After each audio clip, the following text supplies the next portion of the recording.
Okay, welcome back. This is our reading part. I hope you had a delicious lunch. We didn't get to have lunch bunch today, but that's why I moved it to Thursday. That way we could have it the day before, and you still didn't lose your lunch bunch. Okay, so we are working on the U.S. Civil War, which I already said it. I like history, so this, even though you guys may find it a little boring and they're a little too long for you, maybe, but you know, I do like history. So we are doing the U.S. Civil War. I'm going to be playing our slide, and we are going to do some review. Today's lesson is the abolitionist. The abolitionist, that's what the lesson for today is. And the things that you are going to be learning today, students will write an entry in Civil War Journal about the differences between the North and South in the years leading to the Civil War. That's what we are writing about, okay? I mean, that's what we are talking about. And, okay, this is a map with the Mason-Dixon line. Remember, it wasn't a real line; it was an imaginary line that it was dividing the places that it was that were free and the places that weren't free. Okay, so that's what we are looking into right now. And let me continue with the words. I have the words right here. I am gonna leave them for you to put them away, okay? So you know where they go. You go over there. You know where your words go. We have some of the vocabulary words that you are learning. And the first one that you have is, oh wait, am I having the right lesson? Let me see, because I don't have that word. I should, right? Because that's the title of the lesson. Oops. Let me see if I got the right one. Yeah, I sure do. It says I do. Huh. Well, I'm going to leave the words, okay? I promise. I have the word economy. Economy, I'm sorry. Economy. I have, well, but I don't have that word. Maybe I downloaded the wrong one. Give me a second, guys. Let me see if I download the wrong one. No, it says I downloaded the right one. So why I don't have that word? It's not even here. It's not for me to have it. That's weird. It's really weird. Okay, well, I know what. Never mind. Is this right? I did not download the wrong one. Okay, let's go again. Let's try it again. And we already talked about the map, the Mason-Dixon line, which was an imaginary one. Abolitionist, it's a noun, as you may be saying it. It's a noun. And it's people who work to abolish or end slavery. That's what abolitionist means. It's not part of this vocabulary word. I think we learned it in another lesson. So that's what abolitionist is, okay? Now, this is part of our vocabulary. Now, this one, I have it. And we have the word economy, which is also a noun. Noun is a person, place, or a thing. That's what a noun is. And economy, it says, is the system in which people make, buy, sell, and trade items or services. I don't have to read it. I forget you guys like to read it. So you may go ahead and read it right now.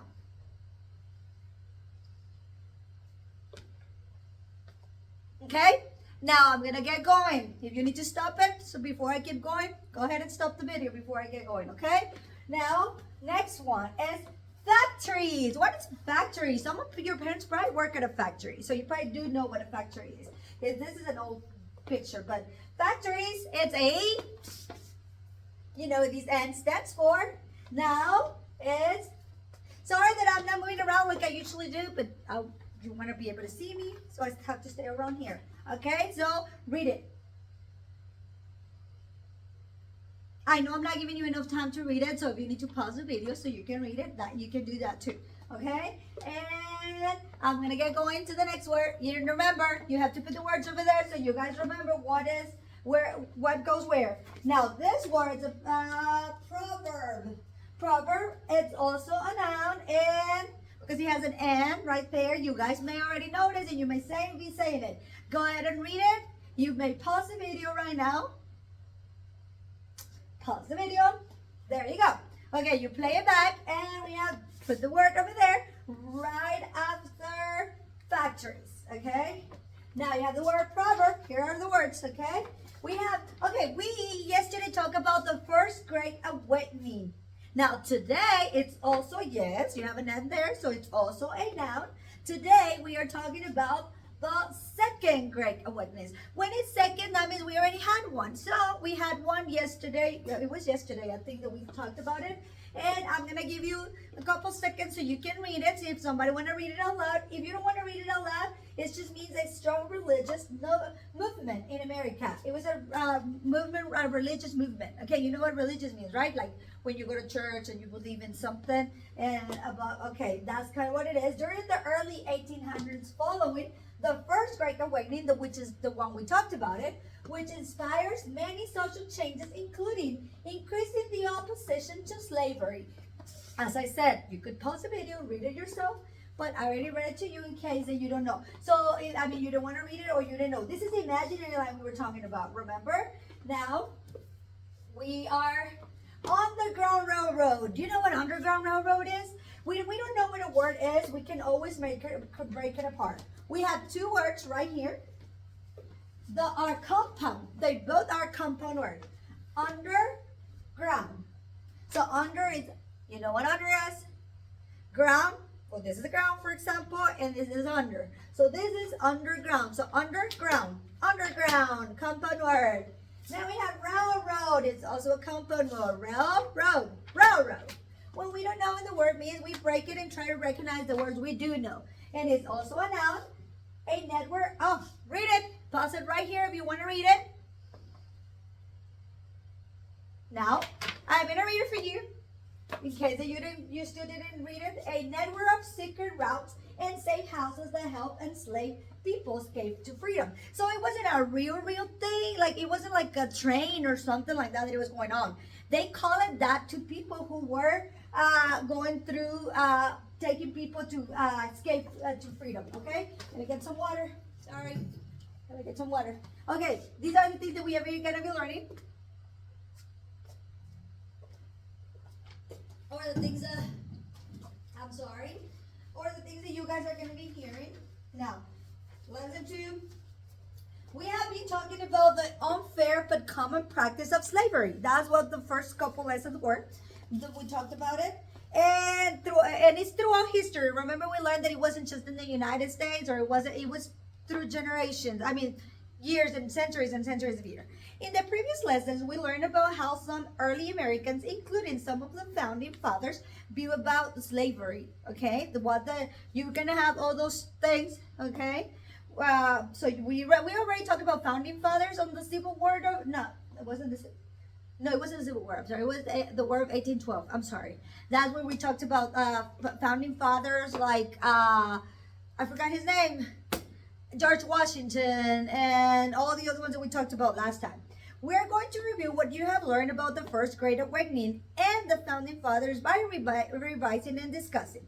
Many colonists participate in religious movements to try to convince people of the importance of specific religious teaching, including that we were all equal in the eyes of God.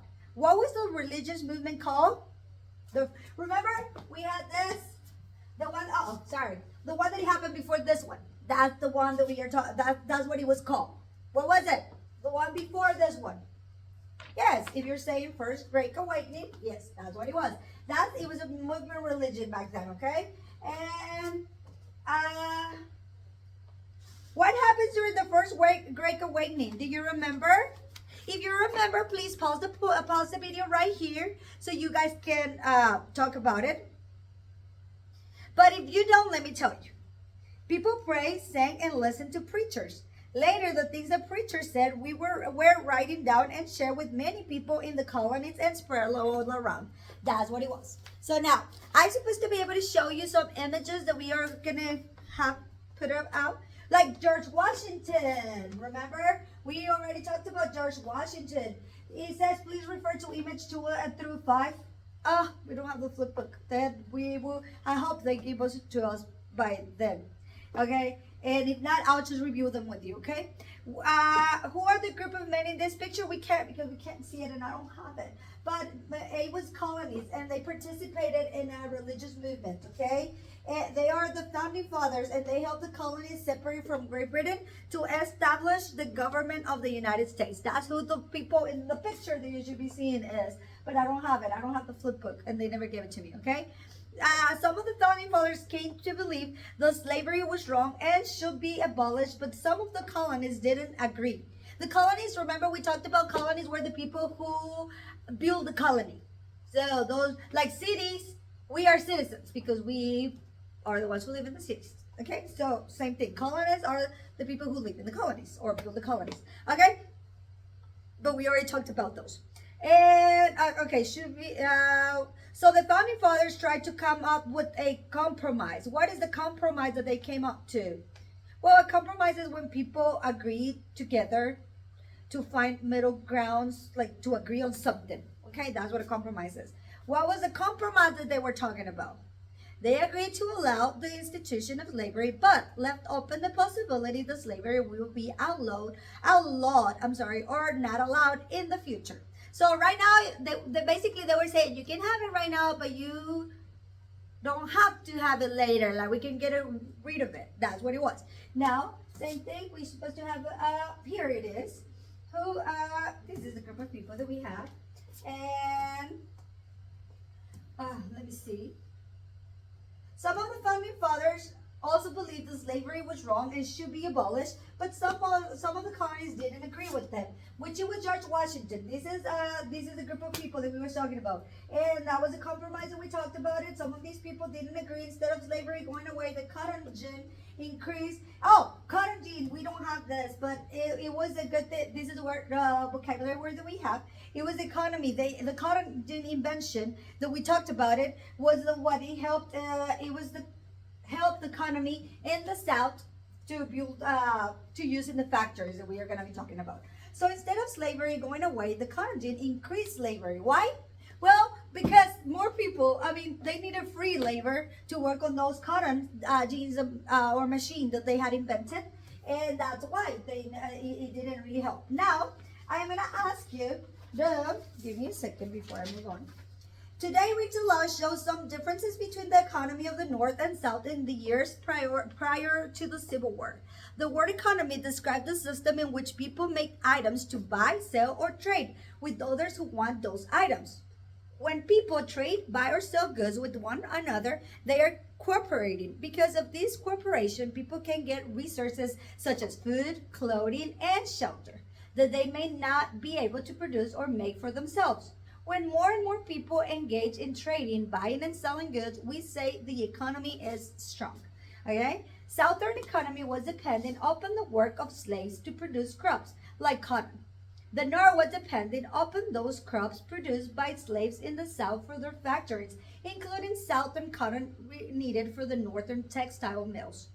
The produce these crops, southern plantation owners forced slaves to work on their plantations for no pay and often with harsh treatment. A civil war is a war between two different groups within the same country, like the North and South. That's what a civil war is, and that's what our story is about. And one of the primary issues between the North and South was disagreement over slavery, because remember we talked about it, how some parts of the country wanted the slavery, some other parts didn't want the slavery.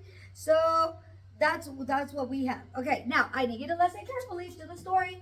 This is the pub that we've been talking about.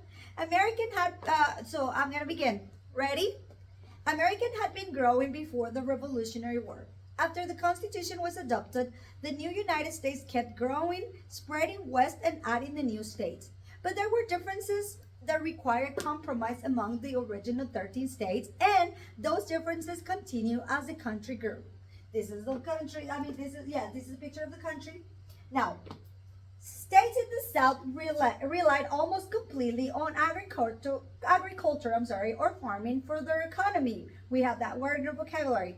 The economy of an area is the system in which people make, buy, sell, and trade items or services. If the economy of the South was based on the agriculture or farming, this means the economy was based on growing crops and selling them. The farmland and weather provided the right growing conditions for certain crops that grew well in the South, such as cotton, sugar, and tobacco. That could be sold to make goods. Cotton was sold to northern factories, which sold their manufactured products back to the South and to Europe. If you look at the label of some of your shirts, you may look on them. You may see the word cotton. The cotton in your shirt comes from the cotton plant. I'm sorry. Sugar comes from the plant called sugarcane. This is what tobacco plants look like too.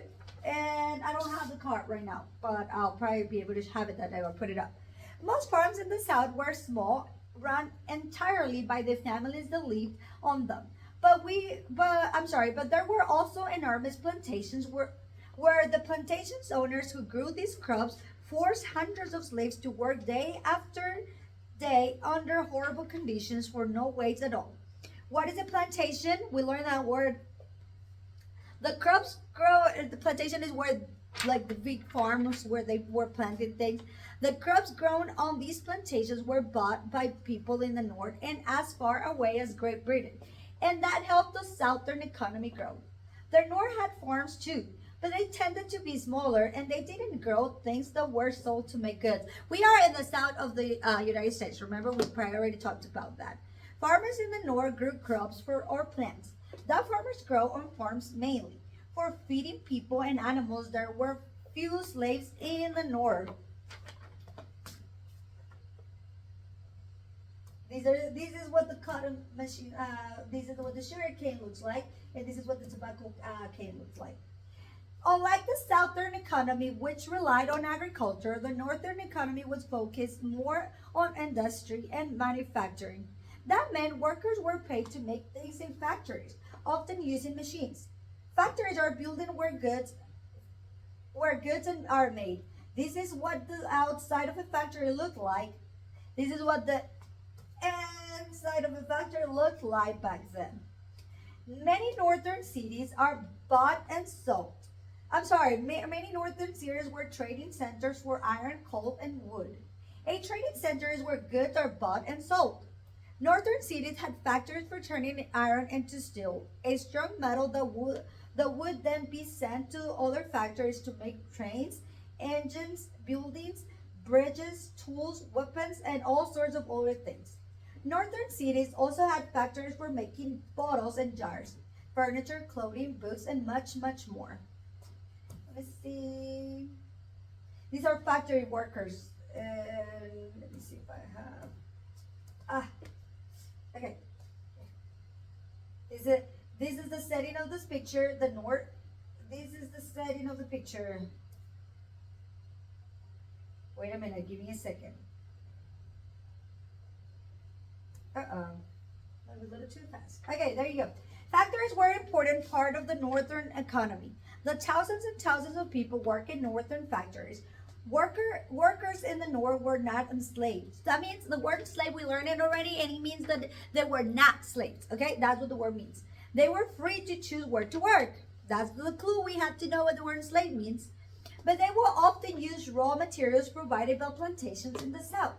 These plantations could produce the materials at low cost because they use enslaved labor. Remember, slave they don't get paid to work, so that's why they were cheaper.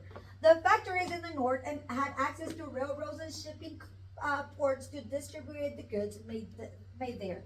People in the south and as far away as Great Britain will buy goods from northern factories, helping the northern economy.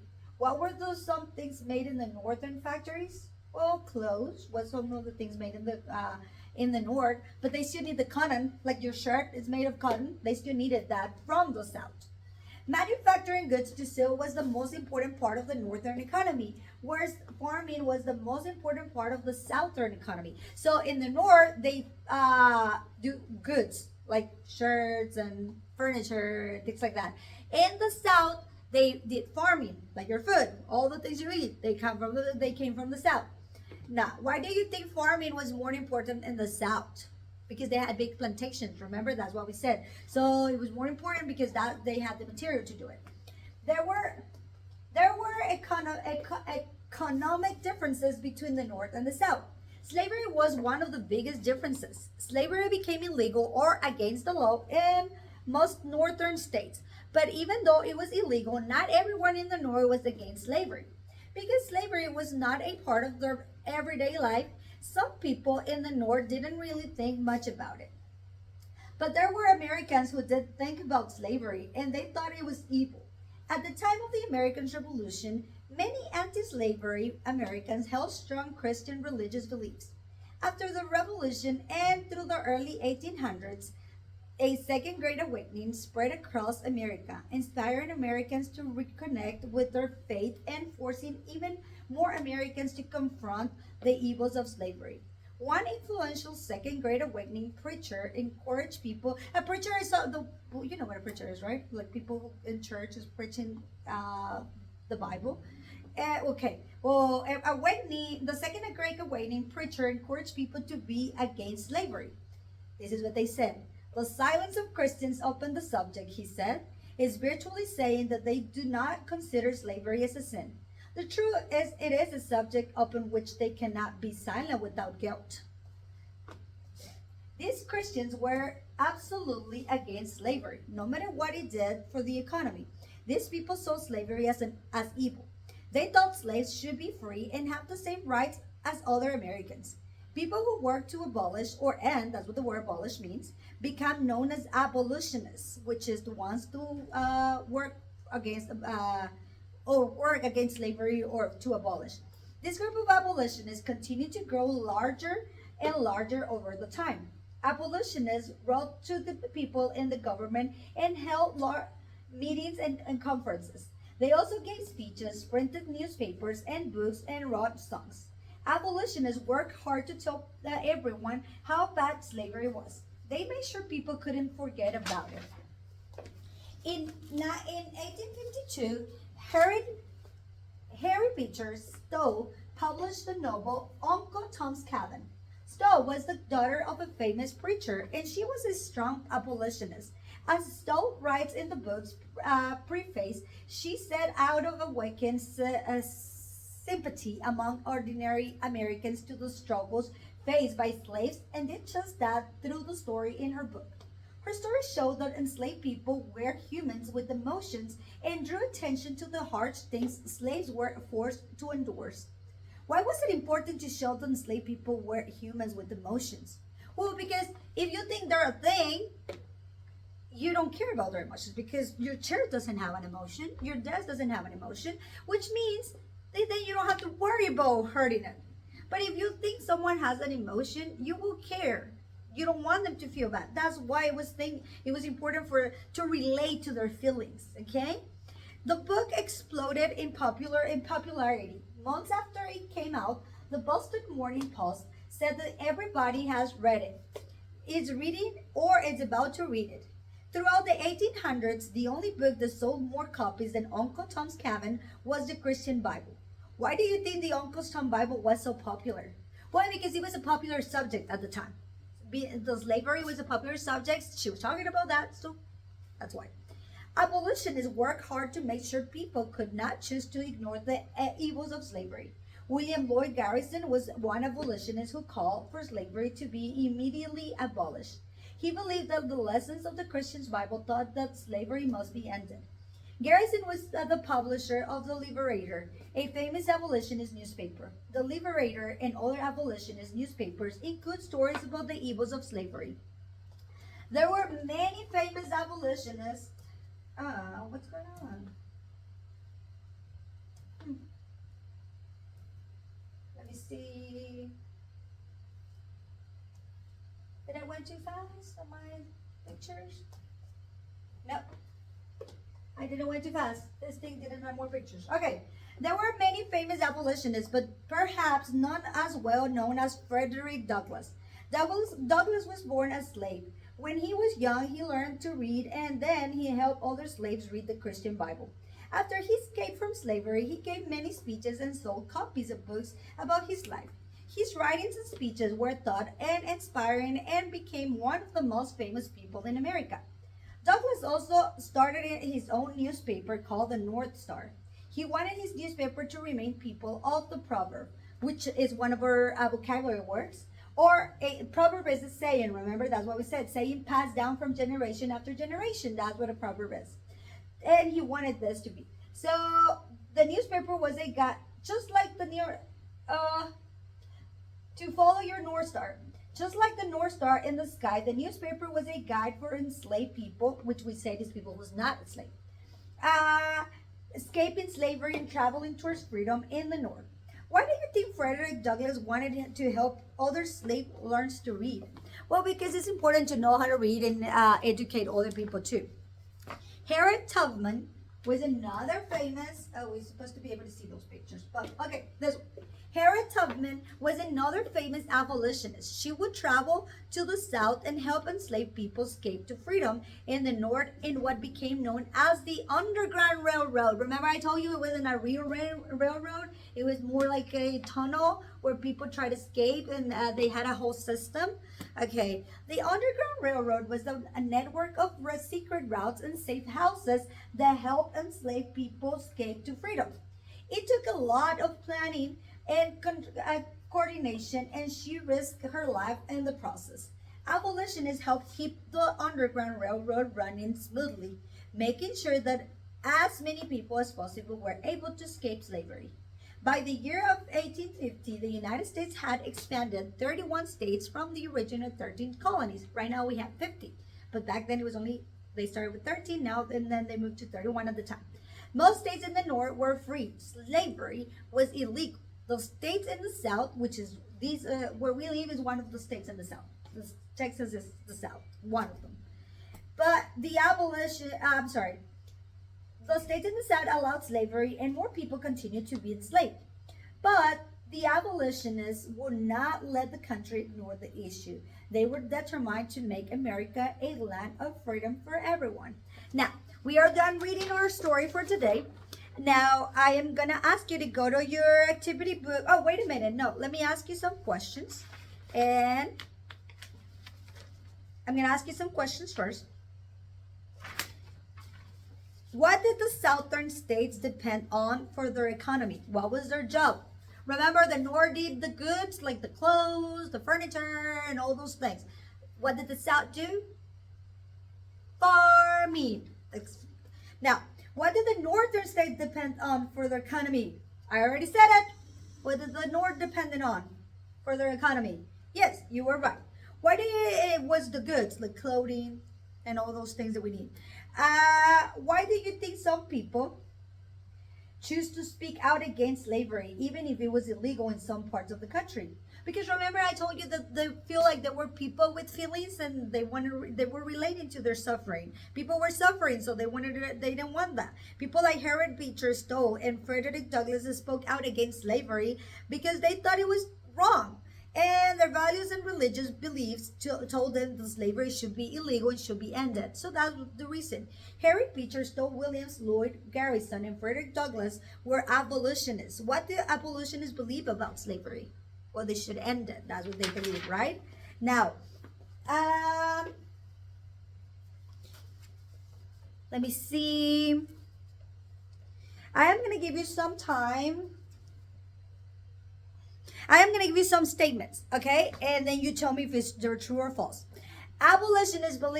The abolitionists had strong beliefs about slavery, and today we're exploring those beliefs and what influenced them. I will read you several statements, move to the true and false, okay? The statement correctly. Describe a belief or an influence. And you say true or false, okay? Abolitionists believed that slavery was wrong and should be stopped. True or false? Okay. Abolitionists like Frederick Douglass held the belief that teaching slaves to read was not a good thing. True or false? Abolitionists believed that slavery was only fair in the South. True or false?